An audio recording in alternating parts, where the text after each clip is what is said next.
வரவுள்ள சட்டமன்ற தேர்தலுக்காக ஆண்டிப்பட்டி தொகுதியில் வேட்புமனு பரிசீலனைக்கு பின் 19 வேட்புமனுக்கள் ஏற்கப்பட்டு 19 வேட்பாளர்கள் களத்தில் உள்ளனர்.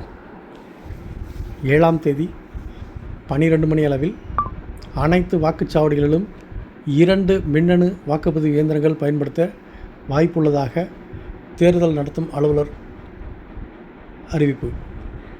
தேனி மாவட்டம் ஆண்டிப்பட்டி சட்டமன்ற தொகுதியில் வேட்புமனு பரிசீலனை மற்றும் வாபஸ் பெறும் பணிகள் நிறைவடைந்துள்ளன. முன்னதாக இந்த தொகுதியில் போட்டியிட அதிமுக, திமுக, நாம் தமிழர் கட்சி மற்றும் தமிழக வெற்றிக் கழகம் உள்ளிட்ட பிரதான கட்சிகளின் வேட்பாளர்கள் உட்பட மொத்தம் 32 பேர் வேட்புமனு தாக்கல் செய்திருந்த நிலையில், வேட்புமனு தாக்கல் செய்யும் கால அவகாசம் 6ஆம் தேதியோடு நிறைவடைந்த நிலையில், ஆண்டிப்பட்டி சட்டமன்ற தொகுதியில் தேர்தல் நடத்தும் அலுவலர் கவிதா தலைமையில் மனுக்கள் மீதான பரிசீலனை நடைபெற்றது. இந்த பரிசீலனையின் முடிவில் முறைப்படி ஆவணங்களை தாக்கல் செய்திருந்த அதிமுக, திமுக, நாம் தமிழர் கட்சி மற்றும் தமிழக வெற்றிக் கழக கட்சி வேட்பாளர்களின் மனுக்கள் உட்பட 21 மனுக்கள் ஏற்றுக்கொள்ளப்பட்டன.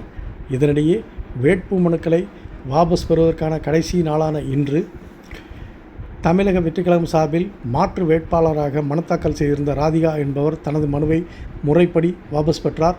அதேபோல மற்றொருவரும் வாபஸ் பெற்றார். இந்த நிலையில் ஆண்டிப்பட்டி சட்டமன்ற தொகுதியில் தற்போது இறுதிப் போட்டியில் 19 வேட்பாளர்கள் களத்தில் உள்ளனர். இவர்களுக்கான சின்னங்கள் ஒதுக்கப்பட்டு இறுதி வேட்பாளர் பட்டியல் நாளை அதிகாரப்பூர்வமாக வெளியிடப்பட உள்ளது.